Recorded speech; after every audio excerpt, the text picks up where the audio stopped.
ويعملون الصالحات أن لهم أجرا حسنا ماكثين فيه أبدا وينذر الذين قالوا اتخذ الله ولدا ما لهم به من علم ولا لآبائهم كبرت كلمة تخرج من أفواههم إن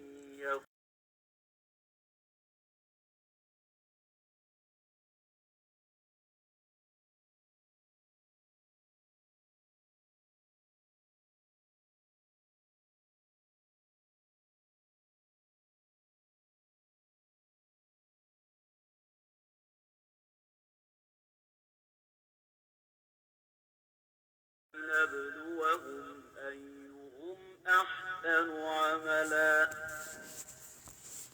وإنا لجاعلون ما عليها صعيدا جرزا أم حسبت أن أصحاب الكهف والرقيم كانوا من آياتنا عجبا أوى الفتية إلى الكهف فقالوا ربنا آتنا من لدنك رحمة وهيئ لنا من أمرنا رشدا فضربنا على آذانهم في الكهف سنين عددا ثم بعثناهم لنعلم أي الحزبين أحصى لما لبثوا أمدا نحن نقص عليك نبأهم بالحق إنهم فتية آمنوا بربهم وزدناهم هدى وربطنا على قلوبهم إذ قاموا فقالوا ربنا رب السماوات والأرض لن ندعو من دونه إلها لقد قلنا إذا شططا هؤلاء قومنا اتخذوا من دونه آلهة لولا يأتون عليهم بسلطان بين فمن أظلم ممن افترى على الله كذبا وإذ اعتزلتموهم وما يعبدون إلا الله فأووا إلى الكهف ينشر لكم ربكم من رحمته ويهيئ لكم من أمركم مرفقا وترى الشمس إذا طلعت تزاور عن كهفهم ذات اليمين وإذا غربت تقرضهم ذات الشمال وهم في فجوة منه ذلك من آيات الله من يهد الله فهو المهتد ومن يضلل فلن تجد له وليا مرشدا وتحسبهم أيقاظا وهم رقود ونقلبهم ذات اليمين وذات الشمال وكلبهم باسط ذراعيه بالوصيد لو اطلعت عليهم لوليت منهم فرارا ولملئت منهم رعبا وكذلك بعثناهم ليتساءلوا بينهم السلام عليكم ورحمة الله.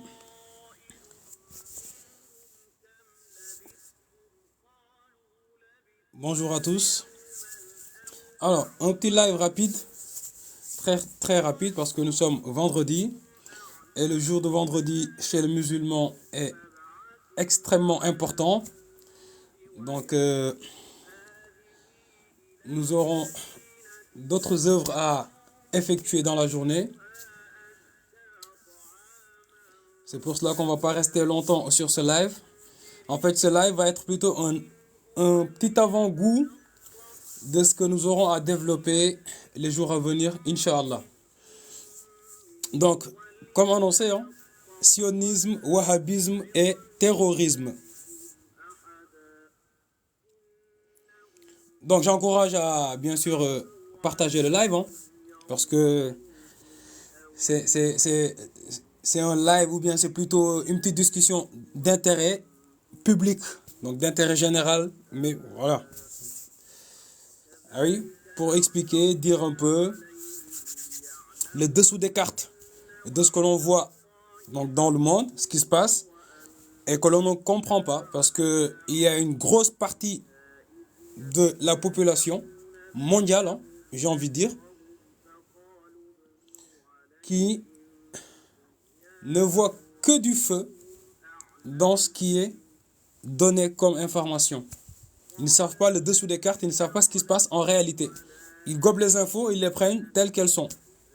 Alors que il y a deux mondes. Il y a le monde qu'on nous sert, donc dans les médias, on va dire mainstream, d'accord?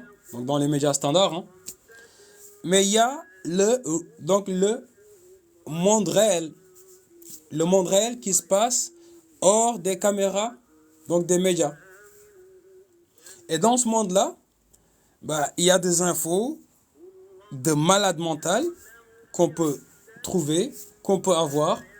Et parfois, ce sont même des médias, donc des médias de ces mêmes entités qui dirigent le monde. Donc ce sont leurs propres médias qui donnent ces infos, par exemple. Donc quand je dis sionisme, wahhabisme et terrorisme, on peut se dire, mais qu'est-ce qu'il raconte? Quel est le lien? Quel est le lien entre sionisme, wahhabisme et terrorisme? Ah, tout est là. Tout est là. Alors, tout ce que vous voyez se passer, en tout cas à notre ère, en termes de terrorisme, sachez que c'est lié au sionisme et au wahhabisme. Et oui, on peut me dire, comment? Eh oui, comment? Euh,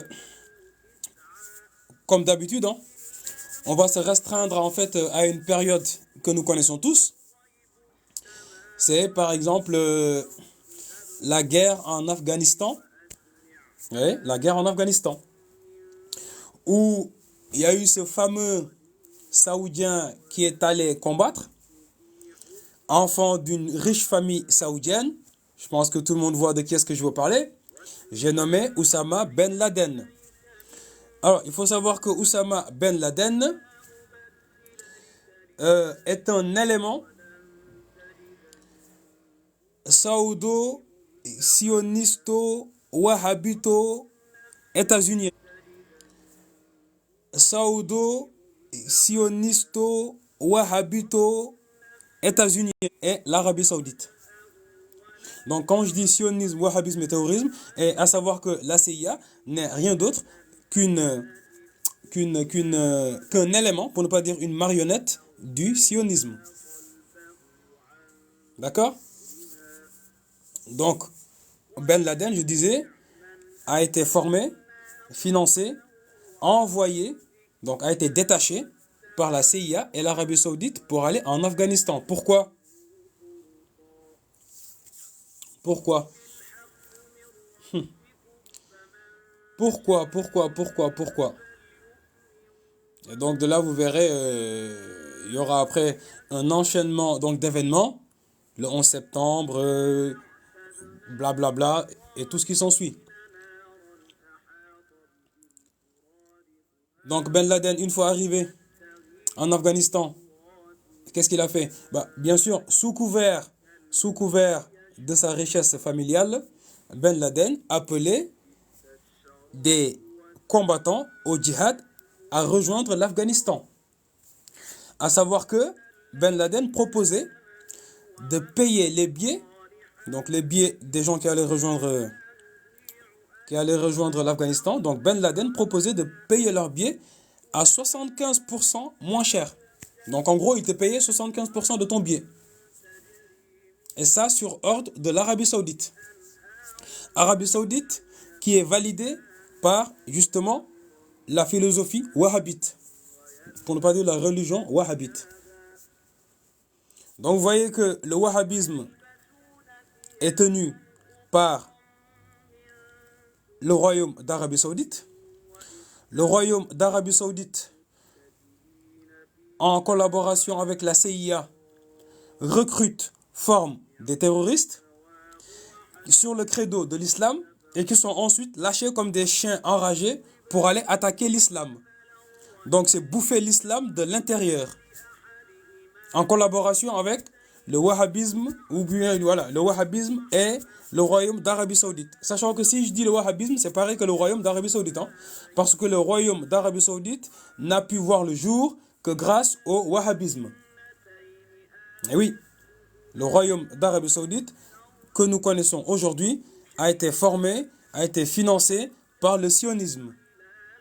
Et oui, parce que lorsque vers les années 30 ou même 10 ans avant, ou bien disons 20 ans avant, lorsque la Grande-Bretagne a approché le shérif Hussein, qui était, on va dire, représentant du royaume ottoman à la Mecque, donc le Royaume-Uni, donc la Grande-Bretagne l'a approché, mais en parallèle, le Royaume-Uni a également approché Abdelaziz ibn Saoud, qui est le fondateur du royaume d'Arabie Saoudite. Vous voyez? Donc, avec cette collaboration, le shérif Hussein a été mis hors jeu par Abdelaziz ibn Saoud et la Grande-Bretagne. Et une fois qu'ils l'ont mis hors jeu, ils ont aidé Abdelaziz ibn Saoud à créer le royaume d'Arabie Saoudite. Donc le royaume d'Arabie Saoudite est une création anglaise. D'accord? Est une création anglaise, donc la branche sioniste de la Grande-Bretagne. Et une fois que ceci fait, là maintenant, le pétrole donc découvert, les États-Unis se sont approchés de Abdelaziz ibn Saoud, il leur a ouvert les vannes, ils exploitaient, et en retour, il avait la protection des États-Unis contre toute attaque donc de ses voisins proches ou bien de ses co-religionnaires. Et donc, pour en revenir à Ben Laden, je disais que Ben Laden est un produit de la CIA et de l'Arabie Saoudite. Donc, la CIA gère la formation technique et la formation, en fait, on veut dire un peu, pour insuffler l'esprit de révolution. Donc, ça, c'est la CIA qui forme les terroristes, qui leur donne les armes intellectuelles et les armes physiques. L'Arabie Saoudite est un peu le ministère des Finances. Donc, le ministère des Finances du terrorisme dans le monde, c'est l'Arabie Saoudite. L'Arabie Saoudite validée et justifiée par le wahhabisme. À savoir qu'également, le credo qui est insufflé aux terroristes est celui du wahhabisme. Je vais donner un autre exemple, parce que là, en fait, je fais un peu, là, je suis en train un peu d'écrire un tableau où je mets tac, tac, tac. C'est comme si, en fait, j'ai un tableau blanc où je mets plein de couleurs dessus. Donc, je donne les grandes lignes pour que l'on sache un peu où est-ce qu'on va aller, Inch'Allah. Donc, je donne un autre exemple. Je peux dire que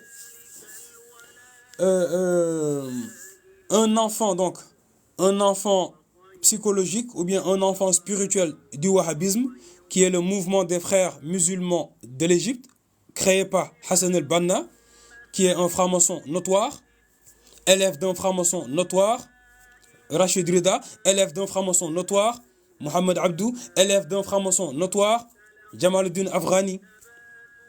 D'accord? Donc vous voyez, les frères musulmans pendant que l'Égypte était en guerre contre l'Israël, dans cette même période, les frères musulmans, créés par Hassan al-Banna, se permettaient de poser des actes, donc des attentats terroristes en Égypte, pendant que l'Égypte était en guerre avec l'Israël. Donc, l'on comprend que les frères musulmans roulaient pour l'Israël. En ce temps-là. Et quand je dis Israël, donc j'entends par là sionistes. Hein. C'est pas le judaïsme. Ce n'est pas les juifs, ce sont les sionistes. Parce qu'il faut bien faire la différence entre les juifs et les sionistes. Voilà. Donc les sionistes sont bien sûr donc sous couvert de judaïsme. D'accord? Parce qu'il faut bien avoir une justification religieuse donc de ce que l'on fait. Donc, Hassan al-Banna et son mouvement posaient des bombes, tuaient des musulmans pendant que l'Égypte était en guerre contre l'Israël. Comment est-ce qu'on peut comprendre? Alors qu'ils se nomment les frères musulmans. À savoir que ces mêmes frères musulmans ont été en collaboration étroite, très très étroite avec le wahhabisme. Quand je dis le wahhabisme, il faut comprendre le royaume d'Arabie Saoudite. Parce qu'on ne peut pas dissocier le royaume d'Arabie Saoudite et le wahhabisme. Pourquoi? Parce que le royaume d'Arabie Saoudite n'a pu être créé et s'instaurer en Arabie que grâce à la philosophie wahhabite. Et bien sûr, au bras armé et financier de la Grande-Bretagne. Donc ça, il faut très bien le comprendre. Hein. Faut pas nous dire que oui, non, en fait, l'appel du cheikh Mohammed ibn Abdul Wahhab, ça n'a rien à voir avec... Non, c'est la même chose. Parce que la genèse du wahhabisme, je dis bien la genèse du wahhabisme, c'est-à-dire la source du wahhabisme, qu'est-ce que c'est? C'est cette collaboration, ce pacte qui a eu lieu entre ces deux ancêtres, Mohammed ibn Abdul Wahhab et Mohammed ibn Saoud. Mohammed ibn Saoud, c'est l'ancêtre de Ben Salman, d'accord? Donc c'est l'arrière-grand-père de Ben Salman. Donc l'arrière-grand-père d'Abdul Aziz ibn Saoud, donc le grand-père de Ben Salman qui a fondé le royaume d'Arabie Saoudite. Il avait signé un pacte avec l'arrière-grand-père d'Abdul Aziz ibn Saoud, donc le grand-père de Ben Salman qui a fondé le royaume d'Arabie Saoudite. Il avait signé un pacte avec Mohammed insignifiant. Donc insignifiant, Mohammed ibn Abdul Wahhab et Mohammed ibn Saoud se sont alliés pour terroriser des musulmans, tuer des musulmans. Au nom d'eux, ce seraient des mécréants, ce seraient des associateurs. Et ceci basé sur une innovation que Ibn Taymiyyah a été le premier à instaurer en islam, qui est laquelle? De subdiviser l'unicité de Dieu en trois formes d'unicité. Ce qu'on appelle Tawhid al-Uluhiyya, Tawhid al-Rububiyya, Tawhid al-Asma wa Sifat. Donc l'unicité d'adoration, l'unicité de seigneurie, l'unicité des noms et des attributs. Donc que faisait par exemple Mohammed ibn Abdul Wahhab et son armée? C'est que lorsqu'ils estimaient, je dis bien, lorsqu'ils estimaient que, ah oui tiens, tel village ou bien telle population, ils ont l'unicité de seigneurie, ce qu'on appelle le Tawhid al-Rububiyya, mais qu'ils n'ont pas l'unicité d'adoration, le Tawhid al-Uluhiyya, ils estimaient que vous étiez des polythéistes, que vous étiez des mécréants, et que donc il était valide de vous tuer et de prendre vos possessions. Et voici comment le wahhabisme s'est développé. Donc ça, il était valide de vous tuer et de prendre vos possessions. Et voici comment le wahhabisme s'est développé. Donc ça, et ce terrorisme au fil des temps s'est professionnalisé. Comment? On a arrêté de collaborer avec la Grande-Bretagne, en tout cas officiellement. Et maintenant, ce sont les États-Unis, car les États-Unis ont la main mise sur le pétrole de l'Arabie Saoudite. Et en retour, ils offrent à l'Arabie Saoudite, donc ils offrent au wahhabisme, la protection. Donc, Afghanistan, Ben Laden, terroriste, wahhabisme et CIA, qui l'ont formé. Le New York Times a écrit un article en 2016 où ils ont écrit que les États-Unis dépendent fortement de l'argent saoudien pour soutenir les rebelles syriens. Alors, quand je dis les rebelles syriens, il faut comprendre Daesh en fait. Hein? Parce qu'il faut savoir que Daesh est également une création du sionisme et du wahhabisme. Eh oui, parce qu'il faut détruire l'islam donc de l'intérieur, donc détruire l'islam par l'islam. Qu'est-ce que cela veut dire? il faut prendre des gens qui se réclament musulmans et détruire l'islam avec ces propres gens-là. Parce que quand tu te réclames de l'islam, tu ne peux pas venir et parler que de politique et parler que de choses qui sont hors religion. Il faut bien que tu aies une branche religieuse. La branche religieuse du sionisme, c'est le wahhabisme.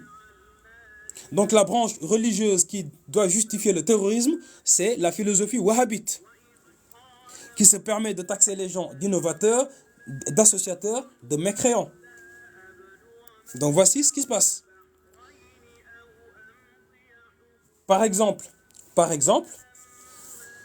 lorsque l'Iran, qui est donc une république islamique chiite, l'Iran, et je pense également que le chiisme, il faudra qu'on y revienne un jour pour parler un peu du chiisme, parce que le chiisme n'est pas en réalité ou totalement ce que l'on en pense, que c'est des égarés, des mauvaises personnes qui passent leur temps à insulter les compagnons. Non, il faut relativiser. Il faut relativiser. Donc, le préjudice que le wahhabisme a causé à l'islam, le chiisme est incapable de le causer à l'islam. Eh oui. Donc, par exemple, lorsque la République islamique d'Iran avait commencé à bien se développer et que Khomeini était revenu et qu'il avait posé les choses, fixé un cadre, organisé donc l'État. Ah non, pas du tout. Je ne suis pas du tout chiite. Je ne suis pas du tout chiite. Je suis sunnite. Je ne suis pas chiite, mais sauf que la vérité n'est ni sunnite ni chiite. La vérité, al-haqq min rabbika. La vérité émane de Allah. Al-haqq, la vérité, min rabbika, elle émane de Allah. Les chiites rafidas, ce sont des égarés, des gros mécréants. Toute personne qui se permet d'insulter les compagnons du prophète, tu es un égaré et ton islam, donc ta foi en Dieu est à revoir. Les compagnons du prophète sont les meilleurs des hommes après les envoyés. Inna Allah stafa ashabi ala sa'iril alamin ma'ada nabiyyin wal mursalin. Le prophète a dit que Allah a choisi mes compagnons, donc les a mis au-dessus de toute l'humanité, hormis les envoyés et les prophètes. Les meilleurs des hommes, ce sont les compagnons. Donc, on ne peut pas être musulman et insulter les compagnons. C'est impossible. Eh bien oui, pour la bonne et simple raison que c'est eux qui t'ont transmis la charia, que tu appliques la foi en Dieu, c'est eux qui t'ont. C'est impossible. Eh bien oui, pour la bonne et simple raison que c'est eux qui t'ont transmis la charia, que tu appliques la foi en Dieu, c'est eux qui t'ont. C'est impossible. Eh bien oui, pour la bonne et simple raison que c'est eux qui t'ont transmis la charia, que tu appliques la foi en Dieu, c'est eux qui te disent Abu Bakr Omar. Ils disent Sayyiduna Abu Bakr, Sayyiduna Omar, Sayyiduna Ali, Sayyiduna Uthman, Sayyiduna Talha, Sayyiduna Abu Ubaid ibn al-Jarrah, Sayyiduna Abdullah ibn Rawah, Sayyiduna Zayd ibn Harith, ainsi de suite, ainsi de suite. D'accord? Voilà. Je ne suis pas chiite, mais n'empêche que la vérité n'est ni chiite, ni sunnite, ni wahhabite. Même si un wahhabite il dit la vérité, on l'accepte. Je donne un exemple. Il y a par exemple des gens qui se permettent de critiquer et d'insulter l'imam Abu Hanifa. Salih al-Fawzan, qui est une montagne du wahhabisme, il a défendu l'imam Abu Hanifa. Et là, j'ai été d'accord avec Fawzan. Pourquoi? Parce que c'est la vérité. Ce qu'il a dit, c'est la vérité. Là, j'ai été d'accord avec Fawzan. Eh oui, quand Fawzan il dit que, vous savez, la zakat du mois de Ramadan, on ne la sort pas avec l'argent, c'est avec de la nourriture. Je suis d'accord avec Fawzan parce que c'est ce qu'a enseigné le prophète. Vous voyez? C'est pas parce que je ne suis pas d'accord avec lui en termes de credo que tout ce qu'il dit, je vais le rejeter. Ça, ce n'est pas avoir le insaf. Dans la vie, un musulman doit avoir ce qu'on appelle aynul insaf. Il doit être équitable. Être équitable, c'est accepter de pointer du doigt ce qui ne va pas. Ce que sont les mensonges, il faut accepter de les pointer du doigt. Tu mens, frère. Donne-moi la justification. Et quel est ce mensonge? Qu'est-ce que tu taxes de mensonge dans ce que je dis? Abu Muhammad. Qu'est-ce qui est un mensonge dans ce que je dis? Ya Abu Muhammad. Dis-moi, qu'est-ce qui est mensonge dans ce que je dis? Que ce que Fawzan a dit? Ou bien sur Abu Hanifa? Ou bien sur quoi d'autre? Donc j'attends ta réponse. Donc par ailleurs, je disais que le New York Times a écrit un article en 2016 où il affirme que les États-Unis dépendent à ce que je dis sur Fawzan. Oh, Abu Muhammad, t'es un petit ignorant. Va sur YouTube, tu trouveras tout ce que je dis. Tu vas trouver de tout ce que je dis. J'en ai fait des vidéos. Quiconque veut voir ces vidéos, tu peux aller sur la chaîne YouTube Ummatan Wasatan.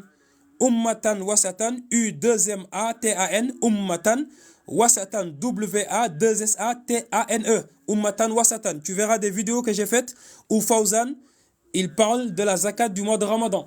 Et si tu vas sur YouTube, tu verras également une vidéo où Fawzan défend clairement. Non mais tu mens, qu'est-ce que tu me racontes des conneries? Fawzan n'a jamais dit qu'il est wahhabite. Fawzan a dit qu'il est wahhabite et il a dit wa naftakhiru bidhalika. Les salafis sont endoctrinés par les wahhabis. En effet, ils sont endoctrinés par les wahhabites. Pourquoi? Parce que les wahhabites, cette philosophie qu'ils ont créée en islam, qui est laquelle? Qui est en fait de se libérer, donc de se libérer de tout ce qu'ils appellent carcans, donc des carcans des grands savants, parce que c'est comme ça que je peux le dire, hein. Pour les wahhabites, les grands savants sont des carcans dont il faut se libérer.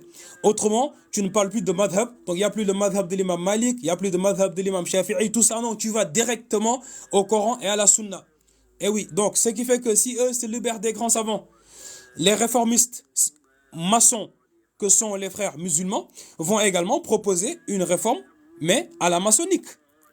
Donc vous voyez, vont proposer des réformes à la maçonnique, parce que les frères musulmans ne sont rien d'autre que des francs-maçons. Et oui. Ceux qui parlent comme ça sont les plus... Ouais, mais Abou Mohamed, bon, bouge, écoute, là, t'as pas le niveau. Parce que nous, là, on parle de géopolitique, tu comprends? De religion et du mélange des deux. Parce que, tu vois, là, c'est un terrain glissant pour toi. Parce que pour suivre ce que je dis, il faut aussi connaître en géopolitique, il faut aussi connaître en histoire, et il faut aussi connaître en religion. Donc, si tu ne connais pas les trois, que tu puisses les mélanger, les mettre ensemble, il faut que tu ailles faire pipi et dodo. Excuse-moi. Là, c'est le high level. Donne-moi le micro, je vais t'expliquer. Non, non, non, non, non. Qu'est-ce que tu vas m'expliquer? Que Fawzan n'a jamais dit qu'il est wahhabite, blablabla. Non, ça ne m'intéresse pas. Cela ne m'intéresse pas. Fawzan est bien sûr wahhabite. Tous les gens qui se réclament de Mohammed ibn Abdul Wahhab sont les wahhabites. Et ça, c'est le Cheikh Ibn Baz, il l'a bien dit. Si tu vas sur son site, c'est écrit noir sur blanc. Il a dit Al-Wahhabiyya hum atba'u Cheikh Mohammed ibn Abdul Wahhab. Capiche? Voici ce qu'a déclaré le Cheikh Abdul Aziz ibn Baz. Va sur son site. Il faut faire attention à qui tu parles. Je ne suis pas un mec qui sort de nulle part, qui vient raconter ce qu'il veut. Hein. Avant de parler, c'est que je me suis renseigné, j'ai lu des choses et voilà. Ça fait un bon bout de temps que je suis dessus, quoi. Donc, je suis pas... C'est pas un live que tu vois comme d'habitude sur TikTok, des gens qui disent ce qu'ils veulent, qui racontent ce qu'ils veulent et qui ne sont basés que sur la passion. Non. Nous sommes sur les faits. Ou en français, en arabe ou en français. En arabe, il a dit Al-Wahhabiyyatu, hum, donc eux, atba'u Cheikh Mohammed ibn Abdul Wahhab. Al-atba', tu sais ce que ça veut dire? Atba'u. Hum atba'u Cheikh Mohammed ibn Abdul Wahhab. Même si tu ne comprends pas l'arabe, tu peux voir la traduction. Voilà. Nous, on se documente en arabe, en français, en anglais, et voilà. Non, mais t'es malade, comment ça donne un lien? Donc, en fait, toi, t'es incapable de faire une recherche sur Google et tu te permets de me parler? S'il te plaît, va te mettre de côté. Nous sommes en train d'expliquer des choses qui intéressent les musulmans. Donc, je répète que je ne suis pas chiite, mais sauf que quand les chiites disent la vérité, je suis avec. Et oui, quand le wahhabite dit la vérité, je suis avec lui. Mais n'empêche que dire que le wahhabisme est en collaboration avec le sionisme pour créer le terrorisme, oui. Non mais, Abou Mohamed, je te dis que pour avoir accès au site de Cheikh Ibn Baz, tu fais comment? Tu vas aller demander à ta mère? Ou à ton père? Pour avoir accès au site de Cheikh Ibn Baz, tu fais comment? Tu fais comment? Tu vas sur Google, tu vas accéder au site de Cheikh Ibn Baz. Non mais il faut... Tu vois, le problème du petit wahhabite est ceci. Là, il me dit, c'est Google ton cher. Google n'est pas mon cher, mais sauf que tu ne peux pas accéder au site de Cheikh Ibn Baz si tu ne vas pas sur Google. Si ta mère est morte, rahimahallah. D'accord? Rahimahallah. Que Allah lui fasse miséricorde.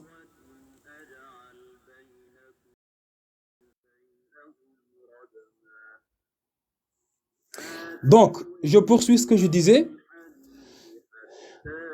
Le terrorisme financé par l'Arabie Saoudite, donc le wahhabisme, quand je dis le wahhabisme, il faut savoir que lorsque les chers wahhabites Tu n'es pas respectueux dans tes paroles. Bon, excuse-moi si j'étais frustré. Mais c'est qu'en fait, j'ai trouvé ton niveau un peu bas.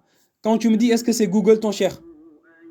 Google ne peut pas être mon cher parce que je t'ai dit que si tu veux accéder au site de Cheikh Ibn Baz, il faut bien sûr que tu ailles sur Google. Il faut que tu ailles sur Google. Si tu ne vas pas sur Google, dis-moi, est-ce que tu connais un autre moyen d'accéder au site de Cheikh Ibn Baz? Sauf si tu connais le site. Tu vas pas taper http donc double slash www.cheikhibnbaz.com. Tu vas aller sur Google, tu tapes site de Cheikh Ibn Baz. Et là, tu as accès à son site. Et dans son site, il y a des informations. Et il dit les salafis n'étaient pas autant propagés dans le monde musulman il y a 20 ans. Non, ah si. Il y a 20 ans, il faut dire que durant le règne du royaume ottoman, ils n'étaient pas propagés. Pourquoi? Parce qu'en ce temps-là, tous les musulmans étaient sous la tutelle du royaume ottoman. D'accord? Et donc, en ce temps-là, il n'y avait pas de problème. Mais sauf que le wahhabisme a fait en sorte de se libérer des carcans du royaume ottoman pour voler de ses propres ailes. Eh oui, parce que tu ne peux pas être, tu sais, comme quand il est dit donc dans la sunna, qu'il est obligatoire de suivre l'émir. Bah, parce que tous les musulmans devaient suivre en ce temps-là l'émir, qui était donc l'émir du royaume, donc de l'empire ottoman. Mais sauf que les wahhabites se sont libérés de cela. Le wahhabisme a commencé en 1740. Effectivement, le wahhabisme a commencé en 1745 avec donc Mohammed ibn Abdul Wahhab. Un peu avant, mais sauf qu'il n'osait pas trop le vulgariser à cause de son père qui lui en avait donné l'interdiction. Et c'est en 1745 en fait que Mohammed ibn Abdul Wahhab et Mohammed ibn Saoud, ancêtres du royaume d'Arabie Saoudite, se sont liés. Donc ils ont signé un pacte ensemble qui était que Mohammed ibn Abdul Wahhab allait gérer donc le bras armé du wahhabisme et que Mohammed ibn Saoud allait, oui, il est effectivement donc, officialisé en 1745 par ce pacte-là. Alors, tu te trompes, je me souviens il y a 20 ans en France. Ah non, mais attends. En France, il faut savoir que le problème qu'il y a en France, c'est que les immigrés venus de l'Afrique, donc les Rebeux, les Sénégalais, les Maliens, les machins, ces gens-là qui sont arrivés, donc les parents des jeunes Français, sont arrivés en étant des ignorants de l'islam. Quand je dis étant des ignorants, c'est que ce n'étaient pas des gens instruits religieusement. Attention, il faut savoir qu'être musulman et être instruit religieusement, ça fait deux. Que pensez-vous du drapeau français? Bah, c'est une création comme une autre. Eh oui. Depuis quand est-ce qu'il existe le drapeau français? C'est comme si tu me disais qu'est-ce que je pense du drapeau américain? Il y a des étoiles? D'accord?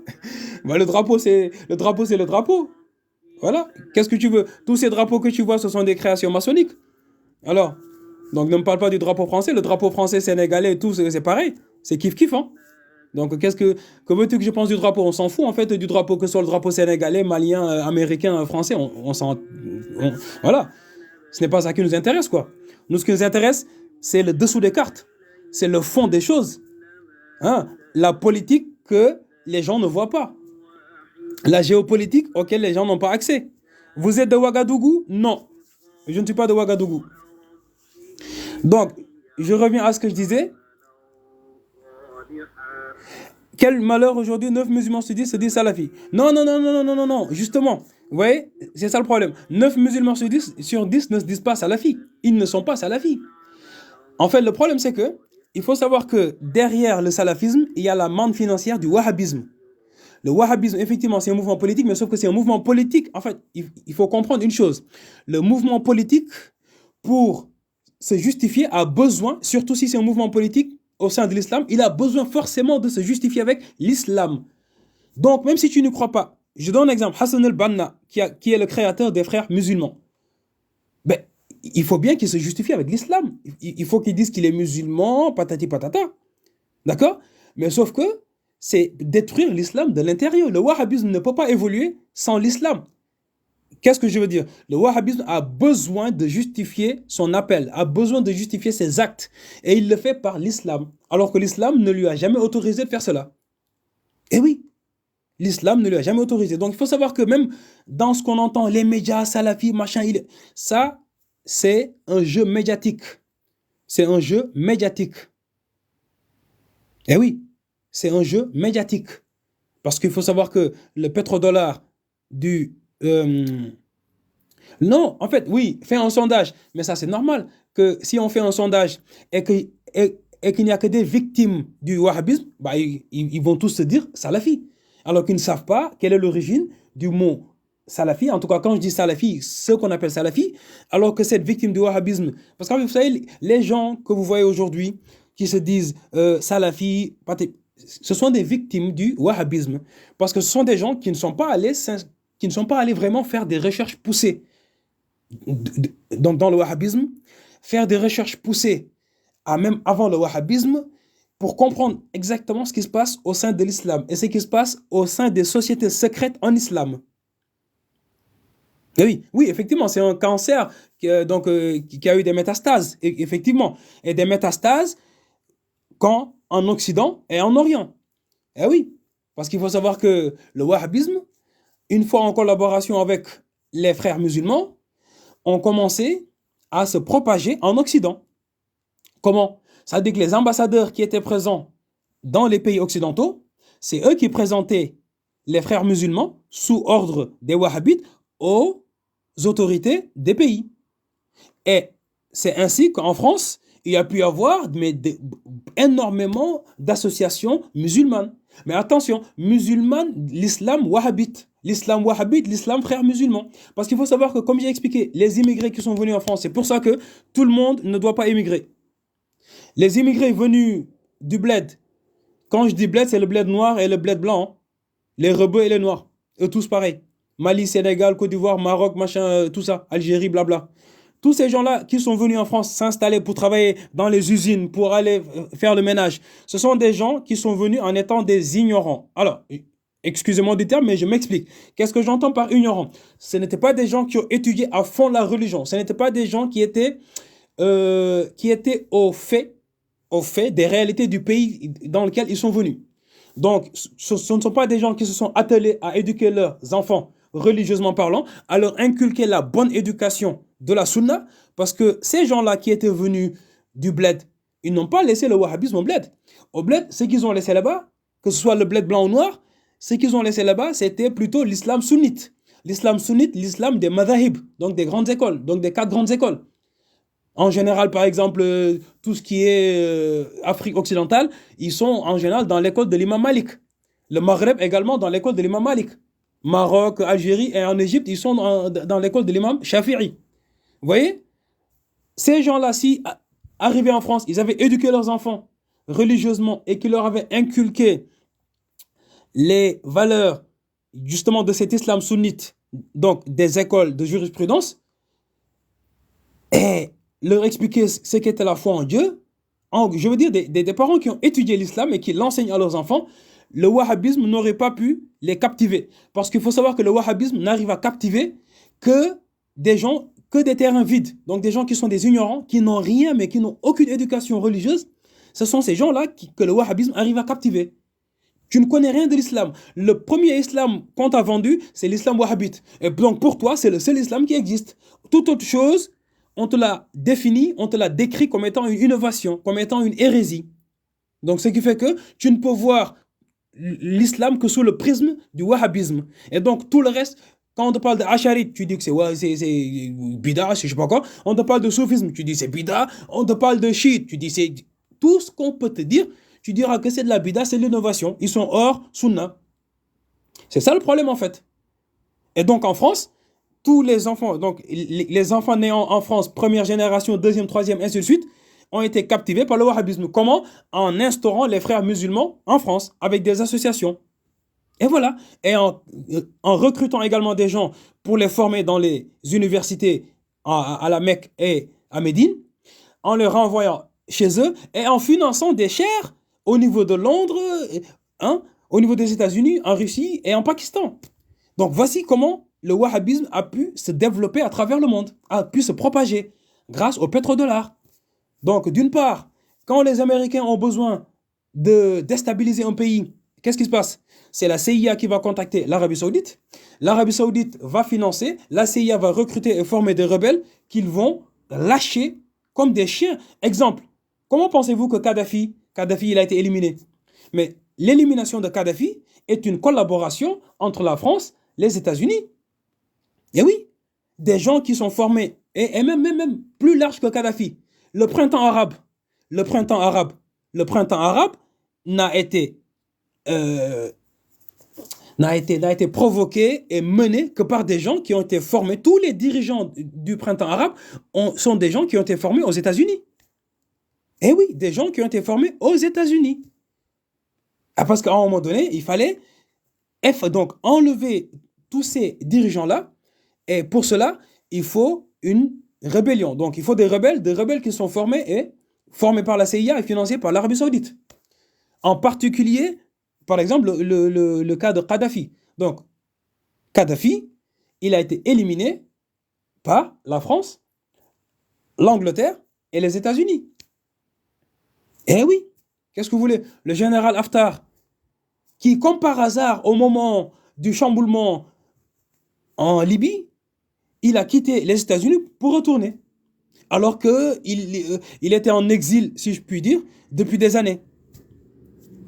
Comment est-ce que ça s'est fait? Ah, parce qu'ils avaient préparé le plan, ils étaient prêts. Mais quand les rebelles, ils ont créé leur mouvement validé par la France, demandez-vous comment l'Arabie Saoudite indépendant est-il devenu un royaume ou empire dirigé?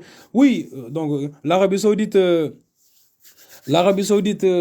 indépendant, alors indépendant, bon bref. Donc, je disais que Kadhafi a été éliminé par cette collaboration entre la France, Angleterre, États-Unis.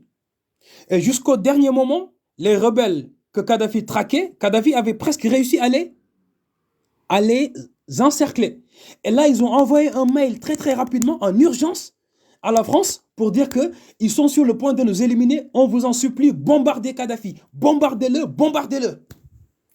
Et c'est là, au dernier moment, et là, ce que je vous dis là, ce sont des documents qui ont filtré avec le Wikileaks, où on voit que Hillary Clinton, par des mails, reconnaît cela et le dit.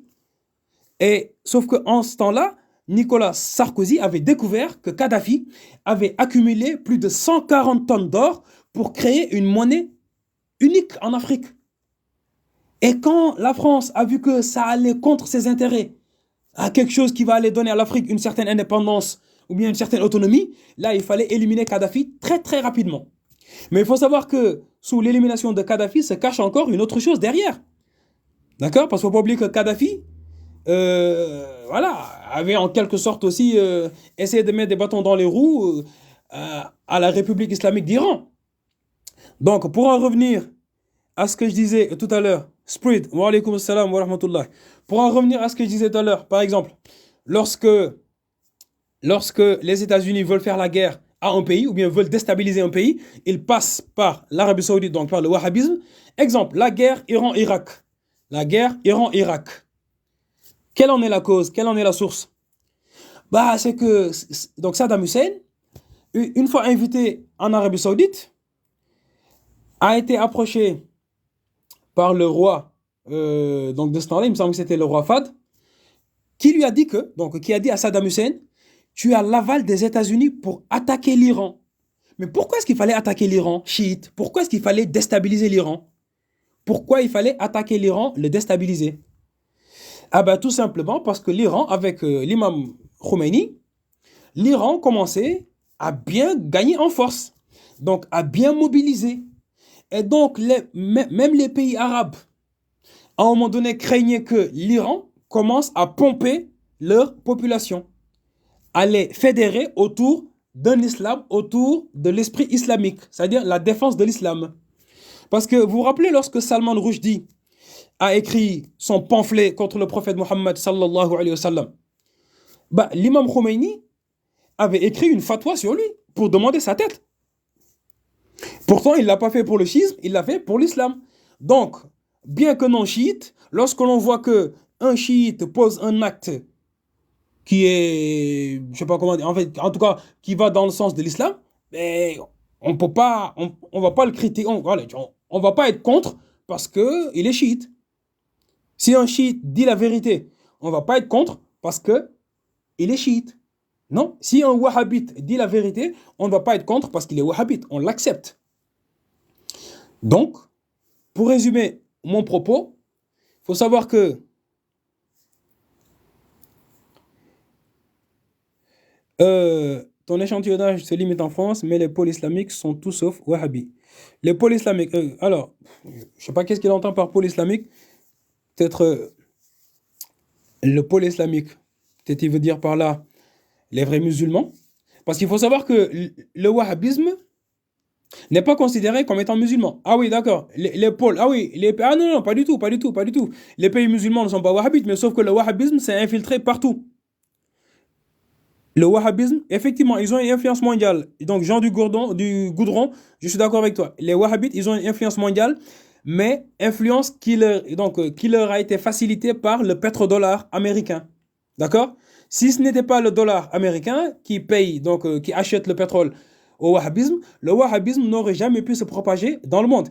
D'accord? Mais il faut savoir que le wahhabisme a commencé, la propagation du wahhabisme a commencé vers les années 35, 1935. Comment?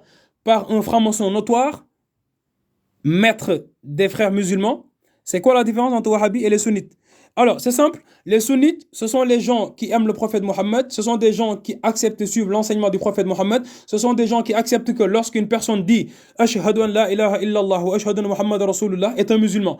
Les wahhabites, tu peux bien dire que tu attestes que nulle divinité hormis Allah. Tu attestes que le prophète est l'envoyé de Dieu. Mais ils peuvent te permettre de te créer, de te taxer de mécréant, de te taxer de polythéiste. Alors que le prophète a dit que toute personne qui reconnaît que nulle divinité hormis Allah et que Muhammad est son envoyé est un musulman. Les wahhabites disent non. Non, non, non, non, non. Il faut que tu aies l'unicité de seigneurie, l'unicité d'adoration, l'unicité des noms et attributs. Si tu n'as pas tout ça, tu n'es pas musulman. Et que si tu pries, je sais pas moi, et que tu fais une invocation et que tu demandes à Dieu d'exaucer ton vœu, de te satisfaire dans ce que tu demandes et que tu lui demandes par la grâce du prophète, les wahhabites te disent que tu es un innovateur ou bien que tu es un mécréant ou bien que tu es un polythéiste ou bien que tu es un associateur. Vous voyez? Alors que tout ceci par le tawassul, effectivement, par le tawassul. Alors que même le fondateur du wahhabisme, Mohammed ibn Abdul Wahhab, il a reconnu que le tawassul ne relève pas du credo, donc ne relève pas de la croyance. Mohammed ibn Abdul Wahhab dit que le tawassul relève de la jurisprudence, donc le fiqh. Or, et il rajoute, il dit que donc le fiqh, c'est une question de ijtihad. Ijtihad, c'est faire l'effort personnel d'interprétation. Donc, Mohammed ibn Abdul Wahhab dit que on ne contredit pas quelqu'un dans l'ijtihad. Parce que l'ijtihad, chacun y va de sa compréhension. C'est pour cela que le prophète a dit Ikhtilafu ulama ummati rahma. La divergence entre les gens entre les savants de ma communauté est une miséricorde. Pourquoi? Pourquoi est-ce que c'est une miséricorde? Quand on dit divergence, on parle de divergence. euh, Divergence, en fait, attention, jurisprudentielle. C'est pas divergence au niveau du credo. Le 7 octobre a ouvert les yeux de beaucoup de musulmans. Eh oui, bien sûr. Ça, c'est clair. Parce qu'il faut savoir que le 7 octobre n'est que... le 7 octobre, en fait, le Hamas, donc quand il attaque l'Israël, donc il y a deux possibilités, hein. Donc il y a deux interprétations possibles. C'est soit tu dis que l'Israël n'était pas au courant, sachant qu'après la guerre du Kippour, l'Israël a développé mais une armée d'espions qu'ils ont propagée dans le monde pour aller surveiller presque toutes les entités politiques du monde. Donc comment est-ce que l'Israël a pu ne pas voir que le Hamas allait attaquer? Sachant que l'Israël est connu mondialement pour être une source une source ou bien le royaume de l'espionnage. Le royaume de l'espionnage. Comment est-ce que c'est possible que l'Israël n'ait pas pu se rendre compte que le Hamas allait attaquer? Ou alors c'est que leur royaume d'espionnage n'est pas si solide que ça, ou bien n'est pas si développé que ça. Parce qu'il faut savoir que le Hamas est une création de l'Israël. Hein. Ça, il faut le savoir. Le Hamas est une création de l'Israël financée par le wahhabisme. Capiche? Le Hamas, à la base, est une création de l'Israël financée par le Qatar. D'accord? Non, oui, non, attention, quand je dis Israël, il faut comprendre. Je parle de l'État d'Israël, là, présent, aujourd'hui. Je ne parle pas historiquement le terme Israël. Non. Israël, celui-là, c'est le prophète Yaqub. Le prophète Yaqub, c'est lui Israël. Mais quand je dis Israël, aujourd'hui, Israël, je parle de l'État Israël qui est là. L'État sioniste. D'accord? Donc, c'est de ça que je parle. Oui, si on veut la Palestine occupée, effectivement. Donc, je disais qu'après la guerre après la guerre de Kippour, d'accord? Où l'Israël a été un peu, en fait, surpris par l'attaque des pays arabes. Depuis ce temps-là, ils ont développé, mais un vaste réseau d'espionnage à travers le monde. Donc, Israël qui avait créé à la base la Hamas pour justement contrer le Fatah, parce qu'il y avait le mouvement Fatah, et savoir que l'OPL, donc le mouvement Palestine libre, est également une création de l'Israël. Pourquoi? Parce qu'il y a Yasser Arafat, il fallait plutôt trouver quelqu'un qui va calmer la population, donc qui puisse être, en fait, s'ériger un peu en dirigeant, qui va discuter avec la population. Donc la guerre des 6 jours, c'est le Maroc, ils les ont prévenus. Effectivement, c'est Hassan II qui a filtré les informations, donc c'est Hassan II qui a trahi donc les pays arabes en donnant les infos à Israël. Que les pays arabes, en fait, ils avaient reconnu, donc les pays arabes avaient avoué qu'ils n'avaient pas assez de force, qu'ils n'étaient pas assez préparés. Et Hassan II a fait filtrer cette information en la donnant à Israël. Et Israël a pu attaquer les pays arabes et les a battus. D'accord? Parce que, avec cette trahison de Hassan II, justement. Donc ça, c'est vrai. Donc la guerre des 6 jours, c'est le Maroc, ils les ont trahis. C'est le Maroc qui a trahi les pays arabes en donnant l'information à Israël. Ok? Donc je disais que, vous voyez, en fait, mais pourquoi le Maroc a fait ça? Bah, le Maroc a fait ça parce que Hassan II était une marionnette des États-Unis. La preuve, quand il a voulu faire une fédération avec la Libye, Hassan II et Kadhafi, quand Hassan II a voulu faire euh, quand Hassan II a voulu faire sa fédération avec la Libye, avec Kadhafi, les États-Unis donc n'étaient pas contents parce que Kadhafi avait fermé donc ses vannes aux États-Unis. Non, il ne faut pas insulter tout un pays. Ah non, non, non, non, non, non. C'est pas le. Non, oui, non, effectivement. C'est pas le Maroc. On parle de Hassan II. On ne parle pas du Maroc. On parle de Hassan II. Parce qu'au Maroc, il y a de grands musulmans, il y a des bons musulmans, il y a beaucoup de bons musulmans au Maroc. Énormément de grands musulmans. Des gens qui ont atteint, en termes de piété, des summums. Donc des sommités en piété existent au Maroc. Donc, on ne parle pas des Marocains, on parle parce qu'il faut savoir faire la différence entre le dirigeant et la population. La population maroc ne peut pas, voilà. Donc, bon, bref, voilà. Je pense qu'on se comprend. Oui, effectivement, le gouvernement, d'accord. Donc, en gros, je disais que le Hamas, donc le 7 octobre, ce qui s'est passé n'est que la conséquence des actes posés par Israël. Non, non. Écoute, Goudron, il faut bien qu'on soit sur un consensus. Le consensus veut que, aujourd'hui, internationalement, géopolitiquement parlant, parce que moi là, je ne parle pas, je suis pas en train de m'exprimer que islamiquement. Je parle de géopolitique. Mais sauf que dans cette géopolitique, il y a l'islam. Tu peux pas parler de géopolitique sans parler d'islam. Donc, je suis obligé d'appeler Israël Israël parce que l'État s'appelle Israël, créé en 1948. D'accord? Donc, on ne reconnaît pas leur État. Oui, ça c'est ton choix. Moi, c'est pas parce que je reconnais un quelconque État que l'islam est lié. Bien sûr, l'islam et la géopolitique sont liés énormément, sont liés. Donc, pour être, oui, l'entité sioniste, mais je veux rester en fait en phase avec l'actualité géopolitique. Parce que si je mets à parler de l'État sioniste, bon, tous les gens qui écoutent ne vont pas forcément comprendre. Je veux que tout le monde accède à ce que je dis. Ce que je dis, ce sont des faits et ce n'est pas une invention, ce sont des documents qui existent, ce sont des documentaires qui existent. Il faut se renseigner. Il faut se renseigner. Donc, quand je dis Israël, je parle de cette entité qui a été créée en 1948 et imposée aux Palestiniens. Voilà. C'est de cet Israël-là que je parle. Voilà. Donc, je disais que le Hamas est une création d'Israël. Israël qui a créé le Hamas et qui a demandé au Qatar de financer le Hamas. D'accord? Live Sekpa. Ah ouais, Lulu 93. Parce que toi, tu es en général, c'est ça? Que tu traites les gens d'être en Sekpa? Toi, tu es en général, c'est ça? Est-ce que tu as ton bac? Tu as eu un bac quoi? STMG, toi?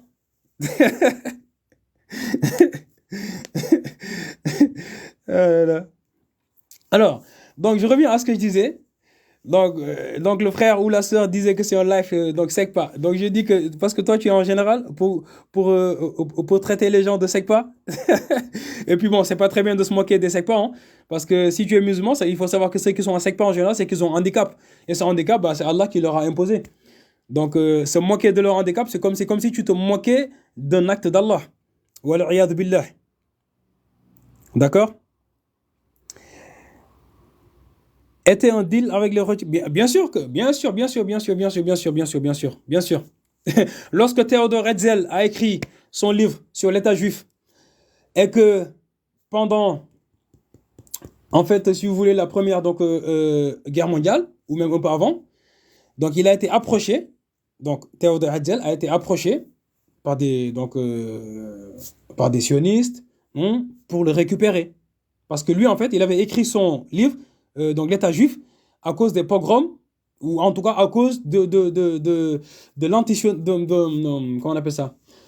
Ce qu'on peut appeler donc de l'antisionisme, donc la maltraitance que subissaient les juifs en Europe, c'est ce qu'il avait révolté, donc c'est ce qui avait révolté Theodor Herzl jusqu'à ce qu'il a écrit son livre, donc l'État juif, où il proposait que les juifs aient un endroit où ils vont aller chuter. Et donc, le Royaume-Uni, voulant détruire donc l'Empire ottoman, en a profité pour approcher les Juifs, pour leur proposer justement de les installer en Palestine. Parce qu'en fait, ce qu'ils ont appelé un peu la terre promise, sachant qu'en réalité, la Torah interdit le retour là-bas. Eh oui, ça c'est le Talmud qui le valide. Donc c'est le Talmud qui valide ce retour sur cette terre-là. C'est le Talmud qui valide cela, mais la Torah le refuse. Et le Talmud, en fait, on peut le comprendre comme une explication une explication de la Torah. C'est pour ça qu'il faut faire la différence entre le Talmud et la Torah. D'accord? Donc, dans le Talmud, c'est là où vous verrez, ils vont insulter le prophète Isa. Le wahhabisme fléau en France. Effectivement, le wahhabisme est un fléau, est une hérésie qui a commencé à être contredite depuis sa création. Qu'Allah nous débarrasse du wahhabisme et du salafisme. Bah oui, qu'Allah nous débarrasse de cela pour qu'on puisse enfin vivre le vrai islam. Les sionistes sont avant Herzl. Bien sûr, ils sont avant lui, mais sauf qu'avec Herzl, en fait, ça s'est officialisé. Parce qu'avec son livre, l'État juif, ça c'est. Parce qu'en fait, il faut savoir une chose. Le système, quand je dis le système, c'est. Oui, Sabbatai Chevi, oui, je connais. Donc c'est lui. Donc Sabbatai, c'est lui en fait qui s'était converti faussement en fait en islam pour détruire justement. Donc, vous voyez, c'était l'empire. Voilà, pour détruire l'islam de l'intérieur, c'était un juif qui s'est faussement converti à l'islam pour justement détruire l'islam de l'intérieur. D'accord? Et c'est avec cette philosophie-là que l'Empire ottoman est tombé. Parce que les jeunes Turcs qui ont fait la révolution pour faire tomber l'Empire ottoman ne se sont basés que sur cette philosophie, donc de Sabbatai Tsevi. Ok? Tu viens des Khazars. Non, c'est quoi les Khazars? N'importe quoi. Écoutez pas cet égareur qui pense connaître l'islam. Mousse. Bah, même si je ne connais pas l'islam, en tout cas, je pense que j'en connais un brin. Parce que tout ce que je dis là depuis tout à l'heure, je pense quand même qu'il faut s'y connaître un minimum. D'accord? Il faut s'y connaître un minimum. Et je te mets en garde contre le fait de traiter les gens d'égareurs et d'ignorants jusqu'à arriver à les traiter de mécréants. Parce que le prophète Mohammed, il a dit que quiconque traite son frère de mécréant, forcément, la réalité de ce propos va retourner sur l'un d'eux. D'accord? Donc, ça, c'est pour te mettre un peu des garde-fous. Et un égareur ne peut pas savoir ce que je sais. Un égareur ne peut pas comprendre ce que je comprends. Eh oui. Ah d'accord. Donc Sabbatai Tsevi est un Khazar. D'accord. Ok. Alors, bon, là je pense que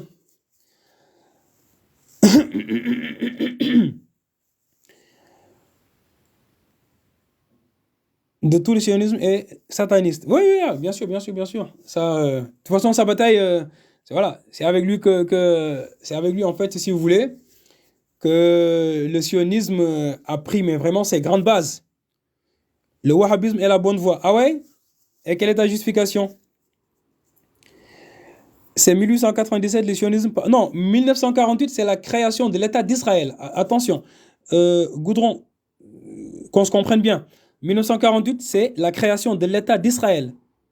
Ce n'est pas ce n'est pas le sionisme. Le sionisme est avant la création d'Israël. C'est justement le sionisme qui a encouragé et qui a motivé, qui a créé l'État d'Israël. C'est le sionisme. Mais l'État d'Israël a été créé en 1948. Donc lorsque Ben Gurion est sorti et qu'il a fait son annonce, c'est donc avec l'aide des Anglais qui ont promis aux Juifs qu'ils vont les installer en Palestine, et en même temps, en parallèle, donc la Grande-Bretagne avait approché le shérif Hussein de la Mecque et approché Abdelaziz ibn Saoud.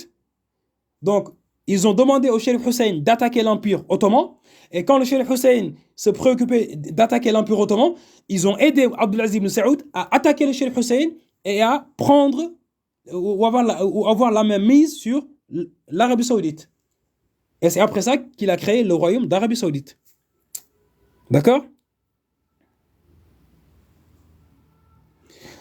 1942, c'est... Non mais, oui, si tu veux, là je suis un peu dans les détails, mais bon, bref. Je me comprends en fait. Quand je dis 1948, c'est la création de l'État d'Israël. Je me comprends, d'accord? Je suis pas dans les débats. Après, oui, le partage de l'ONU, si tu veux, ça, il a eu lieu bien avant. Parce qu'il ne faut pas oublier qu'il y a eu des conférences non officielles, d'accord? Où le partage a été déjà fait entre la France et donc l'Angleterre. Quand France et Angleterre se sont partagés les pays arabes, c'est après ça que, en fait, ils ont fait le partage en amont et après ils ont trouvé des éléments pour y arriver. Donc, ils ont trouvé des justificatifs. Comment le faire? Il fallait que l'Empire ottoman tombe. Donc, voilà. Le wahhabisme est pour l'islam ce que le sionisme est pour les juifs. Oui, si tu veux, on peut dire ça comme ça. La conférence unie de Grozny, effectivement, a excommunié le wahhabisme. Effectivement, donc les 200 oulémas qui se sont réunis en Grozny en 2016, ils sont tombés d'accord que le wahhabisme ne fait pas partie de l'islam. Ça, c'est clair et net. L'Angleterre a initié le Saoud. Bien sûr, l'a initié, l'a financé. Saoud était un agent de l'Angleterre. Voilà, donc c'est pour ça que l'Arabie Saoudite n'est qu'une création de l'Angleterre en fait. Quand je dis l'Arabie Saoudite, je parle du royaume. Je ne parle pas de la Mecque, des Hijaz. Hijaz existait avant. Normalement, on dit les Hijaz. Mais le royaume d'Arabie Saoudite a été créé justement par Abdelaziz ibn Saoud. Oui, même son frère l'a excommunié. Alors, en fait, son frère, Sulayman ibn Abdul Wahhab, il a plutôt écrit un livre en réponse au wahhabisme. Et donc, l'un des éléments qu'il lui dit, c'est que depuis 8 ans, nous n'avons plus la paix. Depuis 8 ans, nous n'avons plus la paix. Vous vous rendez même pas compte que le wahhabisme n'existe pas, c'est un terme inventé par les ennemis d'Allah. Non mais, bon, c'est qui ça? C'est Mousse? Bon, Moussé ou Mousse? Je pense que toi, tu es une victime du wahhabisme parce que tu ne vois que par le prisme du wahhabisme, tu ne connais pas la géopolitique, tu ne connais pas la religion, donc c'est un peu compliqué de te parler. Parce que quand tu dis le wahhabisme il n'existe pas, tu sais, Abdelaziz ibn Saoud, le fondateur du royaume d'Arabie Saoudite, lorsqu'il est arrivé, en 1935, il a fait imprimer un livre, d'accord, qui s'appelle le cadeau des wahhabites. Le cadeau des wahhabites aux musulmans. C'est un livre d'une centaine de pages. Il faut te renseigner pour savoir un peu ce qui se passe. Il ne faut pas rester là à parler, à écouter des ouï-dire qui te font croire que le wahhabisme n'existe pas, que c'est une... non. Non. Le wahhabisme existe bel et bien. Salih al-Fawzan, on lui posait la question sur le wahhabisme. Il a dit le wahhabisme, il a dit les wahhabites, on n'a rien à leur dire. Il dit nous, naftakhiru bidhalik, nous sommes, il a dit nahnu wahhabiyya wa naftakhiru bidhalik, nous sommes des wahhabites et nous nous en réjouissons. D'accord? Donc, si tu ne connais pas l'histoire de la secte qui t'a embrigadé, bah, il faut aller te renseigner, il faut aller... voilà. Ah oui, bien sûr. Toutes les royautés arabes sont infiltrées par les sionistes. Non seulement sont infiltrées par les sionistes, et ont été créées et installées par les sionistes, et suivies par les sionistes. Donc, voilà. Maintenant, les wahhabites... non en France, maintenant se cache derrière le mot sunna. Bien sûr, non, mais de toute façon, c'est pas maintenant, hein, c'est depuis le début. Les wahhabis se sont toujours cachés derrière la sunna, depuis le début. Les nazis soutenaient la Palestine contre les sionistes, mais l'école est une menteuse. Bah, tu sais, l'école ne te dira jamais ce qui se passe en réalité. Hein. Ça, il faut bien le savoir. L'école ne te dira jamais ce qui se passe en réalité. Voilà. Donc, ça, c'est en fait. L'école ne te dira jamais ce qui se passe et ce qui est. Donc, le dessous des cartes, c'est que, pour résumer, je reprends juste en fait un article du New York Times, qui nous dit ceci. Alors, et il faut savoir une chose, hein. Par exemple, quand je parle de Ben Laden qui a été financé et donc envoyé en Afghanistan, vous savez, les États-Unis, ils ont bien reconnu, en fait, ils ont reconnu, en fait, que ceci. Cheikh Fawzan a dit qu'ils ont aucun argument contre Mohamed. Ouais, bon, si tu veux, ouais. En tout cas, il faut savoir que Mohamed ibn Abdul Wahhab, de son temps, a été excommunié, a été traité d'égaré, d'innovateur, de menteur, de faux prophète par les savants, les oulémas de son temps. Et ces oulémas, le pire, c'est qu'il y a eu un ijma soukouti, mais de ouf. Ils ne se sont pas concertés et ils ont dit la même chose. Il existe des lettres, des centaines de lettres de savants qui ont réfuté Mohammed ibn Abdul Wahhab avec son appel hérétique. Parce qu'il faut savoir que le wahhabisme a été détecté comme une hérésie dès son apparition. Tout de suite. Eh oui.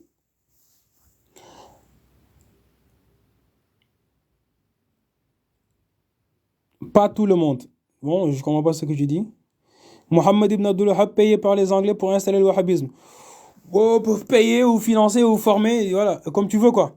Parce que si on prend une histoire un peu plus, on peut dire, je sais pas si c'est féerique ou comment l'appeler, de par exemple Mr. Hamfer.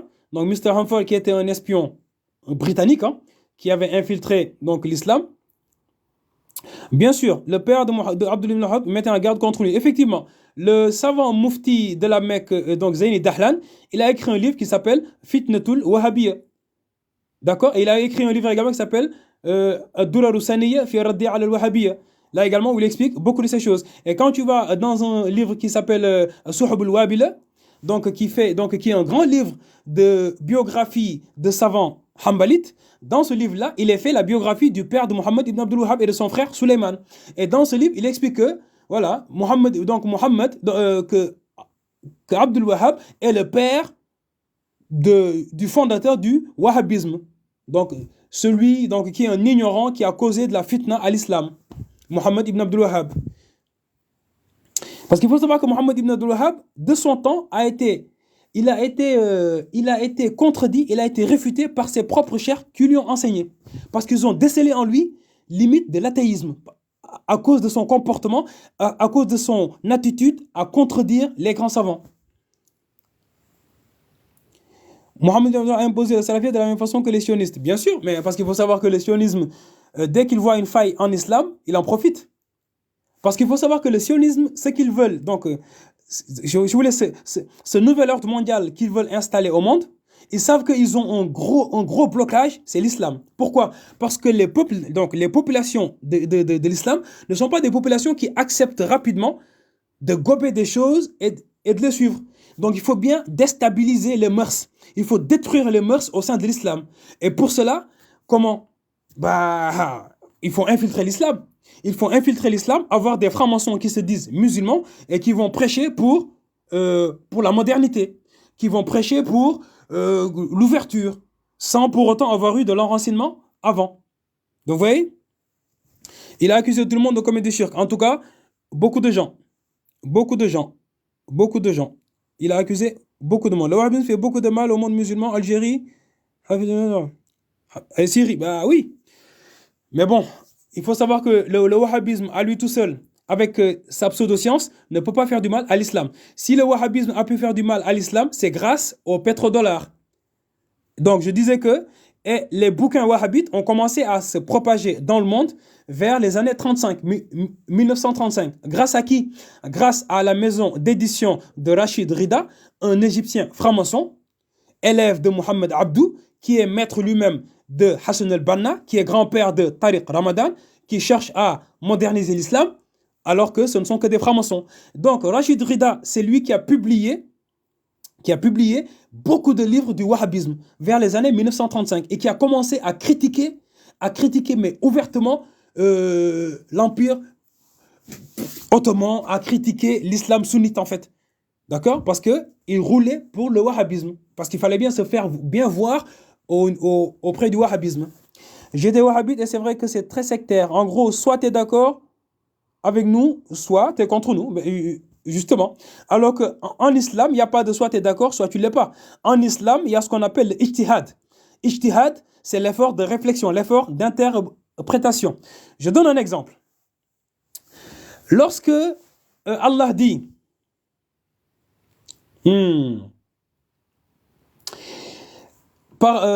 lorsqu'Allah parle des gens qui ont prêté allégeance au prophète et qu'il dit innal ladhina yubay'unaka innama yubay'una Allah, innal ladhina yubay'unaka, ceux qui t'ont prêté allégeance, innama yubay'una Allah, ils n'ont prêté allégeance qu'à Allah. Et il rajoute yadullahi fawqa aydihim, la main d'Allah est au-dessus de leurs mains. Si tu demandes à un musulman de t'expliquer ce verset, que signifie la main d'Allah est au-dessus de leurs mains? Tu ne peux pas dire que la main d'Allah physique, donc la main physique d'Allah, était au-dessus des mains des compagnons lorsqu'ils prêtaient allégeance au prophète. Ça, voilà, ça n'aurait pas de sens. Tu ne peux pas le dire. Donc, comment peux-tu comprendre la main d'Allah est au-dessus de leurs mains? Il faut savoir que déjà le terme main, al-yad en arabe, revêt 25 sens au moins. Donc, le mot yad en arabe a à peu près 25 sens, donc 25 significations. Donc, laquelle de ces significations vas-tu prêter au mot yad dans ce verset-là? Yadullahi fawqa aydihim. Et là, les vrais savants de la sunna, ils ont deux branches, donc d'interprétation, donc des efforts de réflexion. Soit tu fais ce qu'on appelle le tafwid, donc tafwid al-ma'na, c'est-à-dire que tu renvoies le sens à Allah, tu dis que Allah est plus connaisseur, donc du sens. Par exemple, lorsque tu vas dans le tafsir de Jalalaini, lorsqu'ils te disent par exemple le début de Surat al-Baqarah, Alif Lam Mim, ils disent Alif Lam Mim, Allahu a'lam bi muradihi bi dhalika. Allah sait mieux ce qu'il entend par Alif Lam Mim. Là, ils ont fait le tafwid al-ma'na, ils ont renvoyé le sens à Allah. Et Jalalain, donc c'est Jalal Muhalla et Jalal, donc Ad-Din, Imam Suyuti. Donc le tafsir de Jalalain a été écrit par deux grands savants de la Sunna. Deux grands savants de la Sunna. Mais quand ils te disent Hamim, ils te disent Allahu a'lam bi muradihi. Salam alaikum. Tu fais monter Schwarzenegger, oui? Tu veux monter pour parler du sujet? Ou bien pour parler de quoi exactement? Si c'est dans le sens du sujet, Bismillah, tu es le bienvenu. Mais si c'est pour m'expliquer que le wahhabisme n'existe pas, que c'est une invention des ennemis de l'islam, non, voilà. Je ne préfère pas faire monter. Donc, Yadullahi fawqa aydihim, si tu vas dans un tafsir qui s'appelle celui de l'imam al-Tabari, l'imam al-Tabari, Ibn Taymiyyah al-Harrani, nous dit que le tafsir de l'imam al-Tabari est l'un des meilleurs tafsirs que les musulmans ils ont entre leurs mains. Le tafsir de l'imam al-Tabari. L'imam al-Tabari, il te dit que Yadullahi fawqa aydihim, que la main d'Allah est au-dessus de leurs mains. Il dit la puissance d'Allah. D'accord? La puissance d'Allah est au-dessus de leur puissance. Capiche? Vous voyez? Donc, pour dire que en islam, c'est compliqué de taxer quelqu'un de mécréant, d'innovateur, d'être dans le bid'a, shirk. Parce qu'il faut que tu comprennes ce qu'il est en train de faire. Est-ce que ça a une justification en islam ou pas? D'accord? Non, il ne dit pas ça. Schwarzenegger, je ne comprends pas. Il évoque la vie et après il réfute l'ol. Ah non, c'est faux. Il n'a jamais réfuté. Va ouvrir le tafsir de Tabari. Il n'a pas réfuté. Non mais qu'est-ce que tu racontes? C'est faux ce que tu dis. Qu'est-ce qu'il a réfuté? Il n'a jamais réfuté cela. Il a dit une première fois, Yadullahi fawqa aydihim. Là, il n'a pas donné le sens de yad. Et une deuxième fois, il a donné également... Non mais attends. Oui, vas-y, tu peux faire une vidéo si tu veux. Mais bon, bref. Tu peux faire une vidéo autant que tu veux, mais tu peux parler de Al-Istiwa. Bon, Al-Istiwa, je te dis juste un avis. Cheikh Albani, il a dit une chose, que Al-Istiwa n'est pas, donc il ne sied pas donc d'attribuer le Istiwa, donc Istiwa qui va signifier Istaqarra. Cheikh Albani a dit qu'on peut pas attribuer cela à Allah. Ça, c'est ce que dit le Cheikh Albani, qui est votre muhaddith zaman, le muhaddith du siècle. Cheikh Albani, il a dit qu'on ne peut pas parler d'istiqrar. D'accord? Et il dit qu'il ne sied pas de dire que Allah, il fait l'istiwa quelque part et qu'il est posé là-bas. C'est ce que dit le Cheikh Albani. On s'en fout, c'est pas important. Mais si tu t'en fous pas, donc pourquoi tu me poses la question alors de parler d'istiwa? Bon, bref, là tu es en train de me détourner un peu de mon sujet parce que je suis en train de te répondre, sachant que donc l'objectif, ce n'est pas quand même de parler donc des divergences d'interprétation qu'il y a chez les vrais gens de la Sunna. Donc, le sujet du live, c'était le sionisme, wahhabisme et terrorisme. Comment est-ce que le wahhabisme a pu, par la manne financière pétrodollars, financer et propager le terrorisme dans le monde. Et que lorsque les États-Unis ou bien les pays occidentaux ont besoin de déstabiliser un pays, ils utilisent le wahhabisme, donc le terrorisme, pour envoyer le terrorisme, que ces rebelles vont déstabiliser le pays et qu'après, ce même Occident va te proposer de reconstruire ton pays.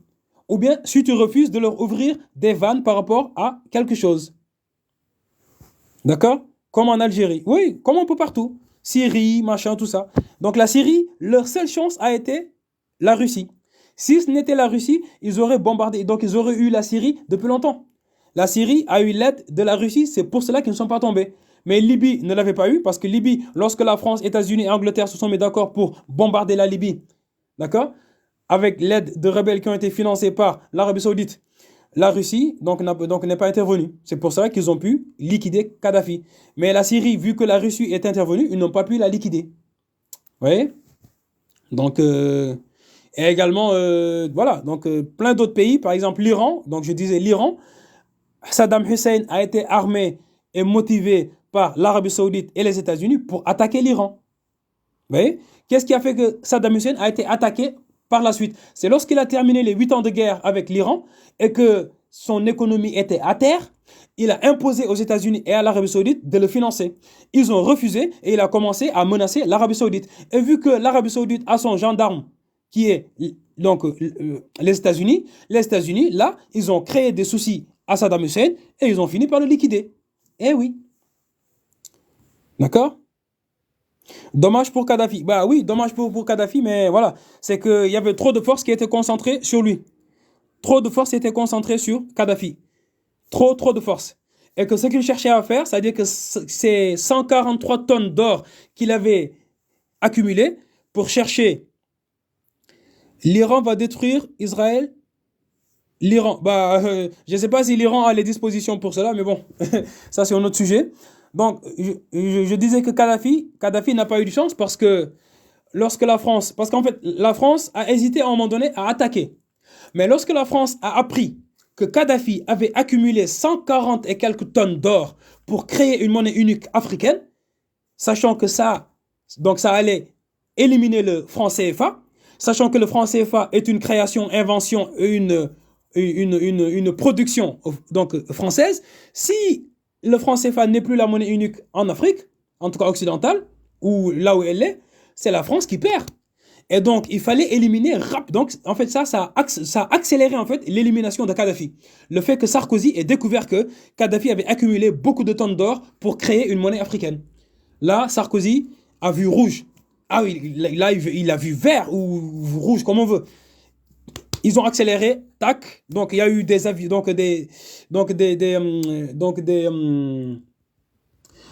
une descente américaine, française et anglaise pour bombarder Kadhafi et l'éliminer.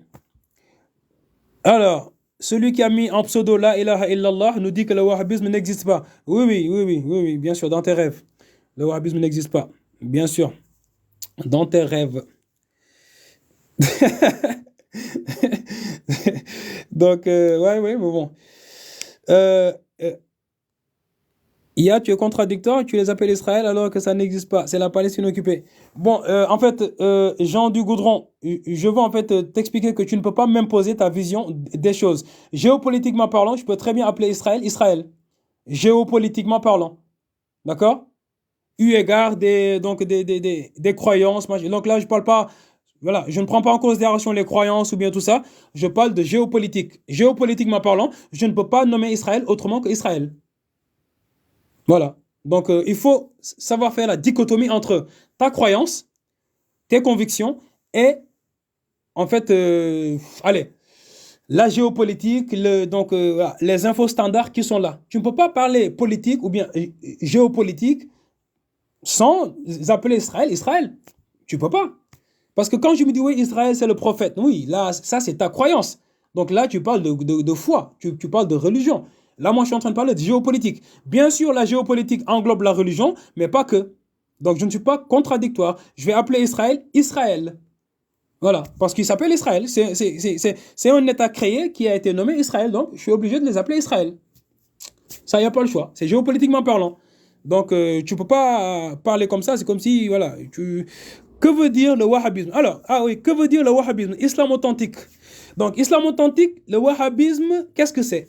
Le wahhabisme, en fait, c'est une hérésie qui a été créée par un homme appelé Mohammed ibn Abdul Wahhab. D'accord? Quelle est cette hérésie? C'est que même au temps où il étudiait, ses propres chers ont attiré son attention sur le fait d'éviter d'être en contradiction ou bien de taxer les gens d'innovateurs, limite d'associateurs. Et donc, le wahhabisme est un mouvement qui a pu s'officialiser vers 1745 en signant un pacte avec Mohammed ibn Saoud, l'ancêtre du royaume d'Arabie Saoudite. Et une fois que ce pacte a été signé, Mohammed ibn Abdul Wahhab et Mohammed ibn Saoud se sont mis à massacrer et à attaquer des musulmans. Toi, tu critiques Mohammed ibn Abdul Wahhab? Non, moi je suis petit pour le critiquer. C'est les savants de son époque qui l'ont critiqué avant moi. Donc moi je ne fais que reprendre ce que des savants de son époque ont dit sur lui. Tu répètes des paroles de BFM qui l'ont critiqué avant moi. Donc moi je ne fais que reprendre ce que des savants de son époque ont dit sur lui. Tu répètes des paroles de BFM TV. Ouh là là là là, non, non, non, non, non, non. BFM TV, non, pas du tout. Moi, je suis sur la high level, mon gars. Je suis pas sur BFM TV. BFM TV ne peut pas me donner tout ce que j'ai dit là comme info depuis 1 heure ou bien 1 heure et demie ne peut pas venir de BFM TV. BFM TV ne te dira jamais que la CIA contacte l'Arabie Saoudite pour financer le terrorisme, le djihad qui est connu dans le monde. BFM TV ne te dira jamais ça. BFM TV ne te dira jamais que le Hamas est une création de l'Israël qui a été financée par le Qatar. BFM TV ne te dira jamais que les frères musulmans sont un peu une branche du wahhabisme, hein, infiltrée par la maçonnerie, donc par les francs-maçons. Jamais BFM TV ne te dira ça. Ah oui, donc il faut se calmer un peu. C'est pas une hujja, sinon tu conseilles Mohammed contre les gens de son époque. Sinon tu conseilles Mohammed comme un kafir contre les gens de son époque. Non, mais c'est du n'importe quoi ce que tu racontes. C'est pas une hujja. Tu mélanges tout. Ouais, si tu veux, tu peux dire que je mélange tout. Salam alaikum, c'est quoi ta aqida? Ahl Sunnah wal Jama'a. Ma aqida, c'est la aqida des Ahl Sunnah wal Jama'a. Mais attention, des Ahl Sunnah wal Jama'a qui ne se permettent pas d'insulter les musulmans, ni de les critiquer, ni de les taxer de mécréants, d'associateurs, parce qu'il ne faut pas oublier que le prophète Mohammed, le prophète Mohammed a dit, Al-Muslimu man salima al-muslimuna min lisanihi wa yadihi. Il dit que le musulman, Al-Muslimu man salima al-muslimuna, c'est celui dont les musulmans sont indemnes de sa bouche et de sa main. Donc tu ne peux pas te dire musulman et passer ton temps à critiquer les musulmans. Il faut te revoir. Le prophète dit que tu n'es pas musulman. Eh oui. Al-Muslimu man salima al-muslimuna min lisanihi wa yadihi. C'est celui-là le musulman. Celui dont les musulmans sont indemnes de sa bouche et de sa main. Donc tu ne peux pas passer ton temps à critiquer, à insulter les musulmans et te dire musulman. Donc je disais que BFM TV ne te dira jamais que pour financer les rebelles syriens, la CIA s'est approchée de l'Arabie Saoudite. D'accord? Donc, CIA, Arabie Saoudite, terrorisme, c'est le fil conducteur.